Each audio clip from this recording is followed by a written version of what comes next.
All right, welcome back to the channel, everybody. How you doing? So today we're going to talk about some pretty in-depth intel. I mean, I don't know if you call it, yeah, it's intelligence. It's another. We're going to talk about the customer, the government customer, and the contracting officer. Okay, so it's important for you to know this, especially, I mean, if you're in government contracting and you're just starting out, I mean, this is going to be pretty deep. I wouldn't expect you to know how to leverage this right off the bat, but over time, as I continue to teach, you'll start to see why this is important and how to shape and scope out competition when you're in front of a customer. If that makes any sense, it'll, this is just a good perspective to know because not a lot of people understand what I'm about to tell you. And the reason I understand it is because I was a customer. Okay. I was a DoD end user. So I was the one with the need for the goods and services. All right. So what we're going to do is I'm going to first go over what a DoD end user is. Right. So that's the individual or team within a government agency that has an actual requirement for a product or service. Okay. The contracting officer is not the customer. Okay. Just keep that in mind. So there's only supplies, services, construction, all different processes, supplies being the easiest and fastest, construction being the slowest and most difficult, but professional services aren't fun either. Okay. So the primary goal of a customer or an end user is to get their supplies or professional service as fast and easily as possible, right? Speed and convenience is for a government customer and end user. All right.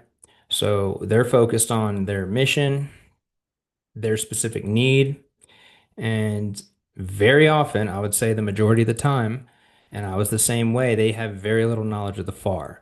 They don't know anything about contracting. They don't know all the intricacies of the procurement process. They don't really know any of that.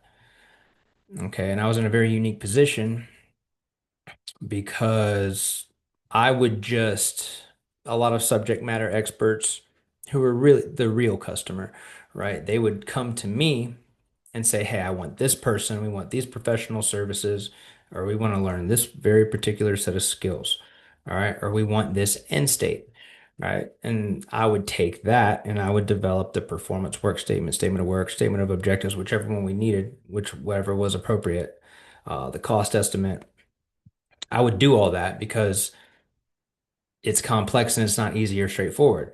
So I don't want to say it was a waste of time to teach them how to do it, but it got to the point where it's just easier if I just did it, right? Because if you do it, you're not going to get who you want. I know how to get you who you want, right? Because I've been down this road a lot. So I got a lot of repetition, all right? Buying, an enormous amount of goods and services. So if you guys don't know who I am, my name is Ryan Atencio. I'm a government contracting consultant. I help businesses win contracts with the government, specifically DoD, special operations. That's where I specialize. So I did 12 years in the Army. All right, most of my time was in a special operations unit, and my last few years in the Army, to finish out my time, I did contracts and acquisitions, right? I was just kind of a glorified customer, right? And this is what I did. I wrote all the PWSs, the SOWs, statements of objectives, cost estimates. I did the packet. All right. I wrote the requirement and I did the packet that you would need to send over to the contracting office. So I did all the technical evaluation, all the source selection, and I was the COR on everything because it was just easier for me to do it all. Once I learned it, I got sent to a school to learn how to do this. And once I learned how to do it, it was just faster, smoother, easier for me to kind of do that for everybody. Uh, Rather than have, maybe a subject matter expert or whatnot who actually needed these services. Just because they're a subject matter expert doesn't mean they know how to write a performance work statement. Not at all. So The challenge is, and where a lot of things go wrong, is the end user, right? What I was, not the contracting officer. They're the ones responsible for creating all these technical requirements. All right. The statement of work, PWS, statement of objectives. All right. So if you're not a contracting expert, those are really technical documents. All right. So it can be really difficult, really frustrating. It is really difficult, really frustrating, especially if you don't know how to do it. All right. So they're complex. The approval process is a pain in the butt. So that's when I teach how to sell to the government, all right, especially if directly, like if you're in front of the customer, not the contracting officer, you're developing your own business and you're getting to the customer, whenever possible, you keep it a supply because it's just easier, right? Everything I'm going over right now, it's going to have a lot to do with professional services, okay?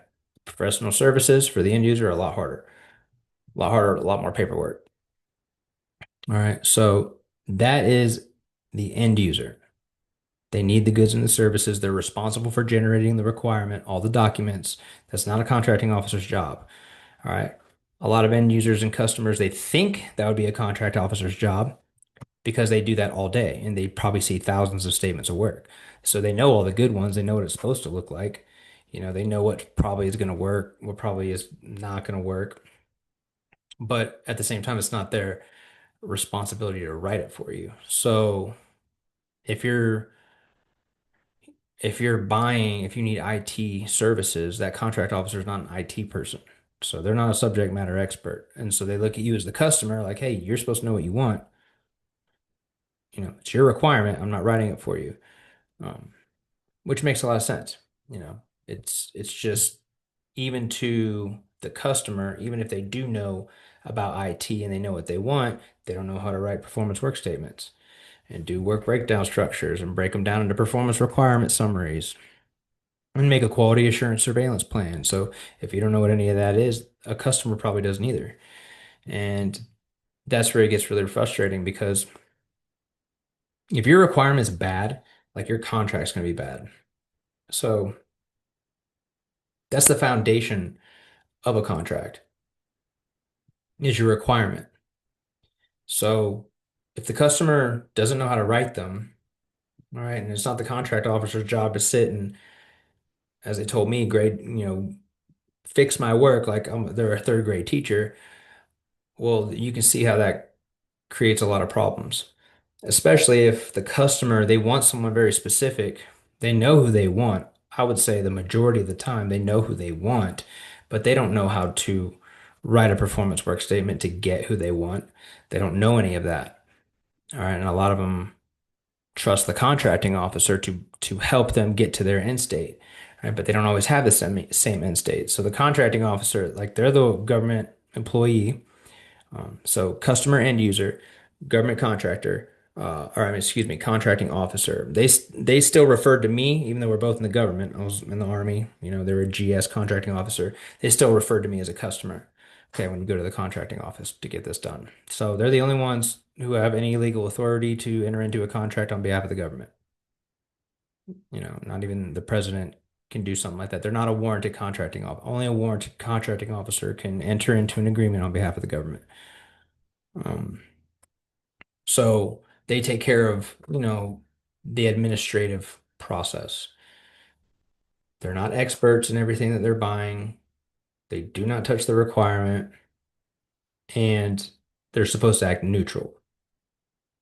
So they're not supposed to just help you get who you want. It does not work that way. So a lot of people ask me, is government contracting fair? It's like, yeah, it's kind of too fair. A little bit too fair if there is such a thing. Because that contract officer, if you go to them and say, hey man, we want this guy to teach us this very particular set of skills, he's been doing it for the last 15 years, they don't really care. Because it's not really their job to care. They're supposed to be neutral and be fair. All right. I would say their main objective is to avoid protests and these legal challenges. All right. Avoid protests. So you can see customer wants their goods and services as fast and easy as possible. They know nothing about this process. All right.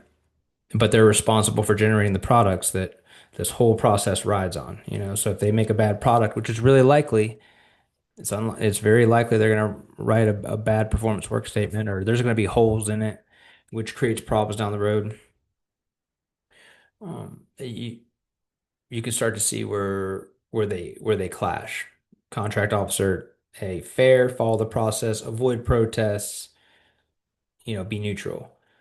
Customer, they want who they want, right? So you can see how right off the bat, like they don't have the same end state. And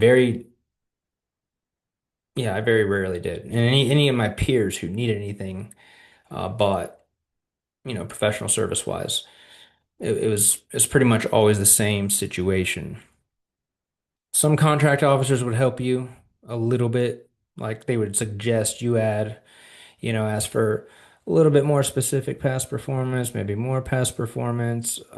They would kind of tell you some other things just to ensure you're getting not who you want, but somebody who's, technically acceptable. So, not their job to do any of that for you. All right. Their job's to follow the FAR, follow the procedure down to the letter. All right. They want compliance and risk management. Uh, and they don't really care about a relationship that a customer has with, this specific contractor. All right. So they don't care. A lot rides on relationships, but I don't want to say contract officers are there to like destroy relationships or make sure that relationships are not a factor, and they are, they definitely are. But, if the company's good, it can compete and it can win the contract fairly. Uh, so the contract officers, they weren't just buying stuff for me. All right. They probably had, at least in the Army, you know, they're they were constantly just endless amounts because they're the only ones who can buy anything, enter into an agreement on behalf of the government, and the government is the largest customer in the world. So it's literally, shoved into cubicles, just endless amounts of things they need bought. So even if they could have helped me out, it's not within the scope of their job, not their responsibility, but um, they they're buying for so many other people. It's not like I'm the most important, you know, person there is where I can sit down and get all their time. And that causes a lot of problems. I personally don't think there's really anything wrong with the contracting process as it is now. When you learn how to write a requirement, like a performance-based requirement that is just bulletproof, airtight, I never needed a sole source because I knew how to write a requirement. Right. And not that I would get a sole source anyway, because they're just going to tell you no. Right. So I had to learn how to write a requirement to target who I wanted, all right, or whoever I was supporting, whoever they wanted, right? And there's a right way to do that. You make it very specific to who you want so that nobody else is really going to be technically acceptable. And I think those are very obvious when they come out in solicitations. So let's see here. Yeah, end user, they want a specific solution. They want it now. All right. They have a particular company or expert in mind. They have a relationship. They don't understand why the process has to be slow and complicated. Some guys are just like, look, man, just give me a sole source for who I want. We are the professional gunfighters. Like we are the ones going to war or whatever. So we know what we want. We know who we want to train us, but that doesn't matter. It does not work like that. All right. So the contracting officer, they gotta, adhere to all these regulations and they need to prevent favoritism, ensure a fair marketplace. All right. So there's no, when I said the contracting process was fair, it is because there is no reason a contract officer would ever bend the rules to help me get who I wanted because they have the warrant, meaning they'll be backed in court if they follow the FAR by letter, like to the letter. All right. So there's absolutely no benefit to them at all by bending the rules to get me who I want. There's just none. It's just opening them up for a ton of risk. Because me as the customer, the end user, I'm not responsible for knowing the FAR at all. It's not it's not my problem. So they're the ones taking all the risk. is the contracting officer. So you, if you ever encounter poorly written or incomplete statements of work, the end user who wrote the document, they're most likely not an expert in contracting and they're just trying to get through a really painful process. They know what they want, but to articulate that and put that into a well-written statement of work or performance work statement, preferably, it's not easy. And actually, here, I'll go ahead and I'll just show you, and we'll see if you could figure this out. Boom. I'll show you really quick. All right, there we go. So this is just a template. This is off GSA, Army PWS. Now, a statement of work, a performance work statement, a statement of objectives, they're all different. Okay, they're all different. I can go into another episode of when to use, uh, when to use them for whatever it is your requirement is. I mean, statements of work have their place. Performance work statements are, in my opinion, they're the best. Anything performance based is just going to work out the best, because it's performance based. Okay, so if you just take a look at this performance work statement, this is just a 15-page template telling you how to fill out the template. Remember, you don't know anything about contracting. You don't know, just take a gander at this and see if you could figure something like this out. Okay. Quality control plans. Like this is all stuff that as you're scrolling through it, they just send you a template and like, hey, send me. And this is only one enclosure out of like seven, eight, I think nine enclosures, depending on what you're buying. Uh, so this is just one document out of, seven, eight, nine documents that you have to have in a packet. And then you have to have it staffed and approved. And this is before it even gets to the contracting office. This is before pre-solicitation, solicitation. So this is like, I don't know, contract officers, they don't see, they just know when it gets in their lap, right? They don't, that's when they worry about it. And mine were like, yeah, I'm not even going to look at it unless it's fully funded. There's no subject to availability of funds, like nothing like that. It needed to be fully funded. Then they would take a look at it whenever they got to it. So, and you're supposed to have it there, 120 days, procurement action lead time. So you want it at the contracting office 120 days prior to when you need the services, which never happened, because you don't even know you need the services until like 30, sometimes, 60 days out, sometimes 2 weeks out, So 120-day procurement action lead time, I mean, I never hit that ever because a lot of the services were unforecasted or unforeseen. Um, a lot of them weren't. It's just there was no communication, so they didn't get forecasted. But I'm just still scrolling through this stuff just to see. DD254, that's another enclosure that you have to include in this packet, separate from this performance work statement. But if you ever see sloppy requirements, which is a statement of work, performance work statement, statement of objective, now you know the reasons why. All right. It's just somebody trying to get through a really painful process, and it's not easy, it's not straightforward. Nobody teaches you this. You think at this like level, and there's so much riding on this requirement, performance work statement. There's so much riding on it. You think like a professional, would be writing this, or there would be a professional requirement developer. And I guess that's kind of what I was, because I would just say, hey, give me your end state. What do you need? Tell me who you have in mind, and then I would do the rest. I would make it happen. And I got a lot of reps that way, but I'll stop sharing that. And that way you could see, could you figure any of that out? Because, I'd say most people join the army to never have to touch anything like that because it's not fun.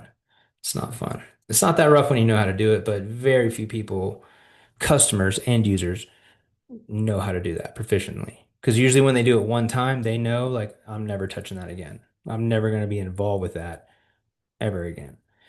So I would say your average customer end user, they don't get enough repetitions to actually know how to write a requirement well, which the entire contract rides on. And it's not the contracting officer's job to do it. And they're not going to do it for you, because they're buying for 20 other people. So it's just kind of a peek behind the curtain, and you can see where problems arise. Uh, are there solutions for them? Yeah. A lot of the contracting issues and whatnot, like I said, it's if you have a solid requirement, contracting process is fine. You get who you want fast, no issues. You're not going to get a crappy vendor. But that's the hang up is, very few people know how to write, solid, airtight requirements. So don't assume the end user, the customer, don't assume they're an expert, in contracting or even the services that they're buying. Because I mean, if they were an expert, they wouldn't need those services. Because really, you're buying the service because you cannot organically provide that because you lack the manpower or the expertise or a combination of both. That's why you need the services, right? That's the, I guess, justification, to use a service contract. It has to be justified. And that's usually what it is. You don't have the expertise or manpower or a combination of both. So contracting officers, they're not like your enemy or anything, but I would say I would not want to be one because I would say your average end user, they're really frustrated with a contracting officer because they're not just giving them a sole source for who they want, And a lot of contractors, they don't like contracting officers because they're so robotic and short. And I'd say the contract officers who've been doing it the longest, they don't get involved. They don't get emotionally involved in a requirement because as soon as that's off their desk, there's another one, right? So even if they know it's frustrating to see because there's so many requirements with so many holes in them, right? So many holes. Okay. And as a contractor, you know that there's gaps. All right. So you know that there's, ancillary, in order to give them this service, there's these ancillary services that you have to provide. All right. But they're not mentioned anywhere in the statement of work. Okay. And so maybe a less squared away vendor who doesn't know that, they're going to be a lot cheaper because they're not factoring in these ancillary services that have to go into it to, produce the service the customer is requesting. All right, so they're obviously going to be cheaper, even though it's going to be uh, bad, poor services. Even if they give them exactly what they want, exactly as it's written. Well, remember the person who wrote it, that's not their expertise. So there's very often gaps in support or services, and that's because they wrote it that way. It's really no one's fault but their own. So, lower quality vendors, they're gonna be lowest price technically acceptable, and they answer everything in the statement of work. So if you're a really experienced vendor and you know that, it gets frustrating because the customer is going to get subpar services, and then the people involved in writing that contract, they're going to move on and they're never going to touch it again. So it's like a never-ending carousel of uh, lower tier or less experienced vendors who are not at that professional level yet. But I mean, technically, they're answering the statement of work as it's written. You know, that's why it's frustrating. And I mean, there's ways to fix this, and that's like the really advanced, material that I'll eventually get into. Um, if you're a lot of contractors, they'll meet with a commander or something, and hey, the commander wants to he wants to roll. He wants to, hey, let's go, man. I love it. I love what you guys provide. We need it, and I want to move forward. And a lot of contractors will get excited about that, right? And that is, I mean, it's a big deal. It's a big deal. It's important, but you got to remember that commander has no authority to enter into a contract on behalf of the government, right? And I promise you, he's not writing that performance work statement. And even if he did write that performance work statement, he doesn't know what to put in it to scope everybody out so that he can buy you. And the person he's handing it off to, most definitely doesn't know how to write a performance work statement. He's just tasked out with doing it. So the commander just kind of summons it, like I will have this, and then it gets passed off, to a subordinate. And those are the people you need to go get a hold of because you need to give them the ammo that they need to buy you. Not write the requirement because you can't write the requirement. That's inherently governmental. And that would be wrong. But you can show them what's worked for other customers, for their market research. Because remember, this is like in the idea phase. There's not even technically a requirement yet. But again, that's really in the weed stuff. And that's kind of what I specialize in is I enjoy helping businesses. They meet with the commander or program manager, whatever. They want to move forward and it stagnates. Nothing happens and the deal starts to stagnate, you know. And there's a lot of reasons for that. I know, and I know what they are, and I know how to fix them. So that is, I would definitely say the pain point that I can solve is if you are talking to a customer and they want what you have, well, there's certain things you need to do to close that deal. Um, and ensure that that deal goes to you, or at least make the probability really high so that, you're not going to get it sniped from a lowest price, technically acceptable vendor. And and the thing, another frustrating point I'd say for contractors, especially if you're really good and you have some of the best people, on earth, the customer, they don't know what to ask for, right? The minimum qualifications, the government shall, contractors shall have the following minimum qualifications, past performance, certifications, whatever, the following minimum. All right. And then that the minimum needs to be really, really high, like really high bar, really high. All right. So that somebody just breaking into the space or someone, less experienced, there's no way they'll be technically acceptable. Even if they're cheaper, they will not be technically acceptable.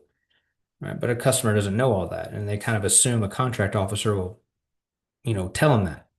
you know, and it just doesn't work, it doesn't work out that way because a lot of them are very emotionless about it, because it's a never ending stream. And like I said, it's thankless because customer don't like them, contractor don't like a contracting officer. So I would probably be the same way. But that's just a peek behind the curtain. Customers, contract officers, they just don't always have the same goals or end states. They don't. And there's reasons for that. And a way to fix all of that, I think if you wrote the requirements, airtight requirements, again, it doesn't matter. I can hand my PWS to a contract officer. I don't really care where they put it out to bid or whatever because it's written very specifically for one person. I don't have to worry about it. And they don't have to do anything special to it. They can just very emotionlessly go through the administrative procedure. And it's going to be, anyone lower, anyone I don't want, they're not going to be technically acceptable. I could reference it in the statement of work, where they don't meet the requirement. But 9 times out of the 10, the contract officer will, they'll be able to look and see, hey, you're not technically acceptable. So the only technically acceptable proposal that will even exist is, the person that you would want. But yeah, I think that's it. That's about it for the video. Started off slow. It's kind of scatterbrained, but hopefully that helps give you some insight on the process. It's not a perfect process, but if you have a solid requirement and if you're talking to a government customer, you need to give them the ammo they need to buy you, period, because they don't know how to do it. And you can't rely on them to write a statement of work that, targets you or has really, really high standards written in it, to at least scope out the lower quality bidders. You have to leave it in their hands because it's inherently governmental. Right. But like I said, there's the very top of the industry, people who are really good, they know how to fix that problem for sure. All right. Thank you guys for joining me. I really appreciate it. Like, comment, subscribe, and leave a comment what you want to learn about. That would help me out tremendously. Leave a comment about whatever you want to learn about. All right. Thanks, guys. I'll see you on the next one.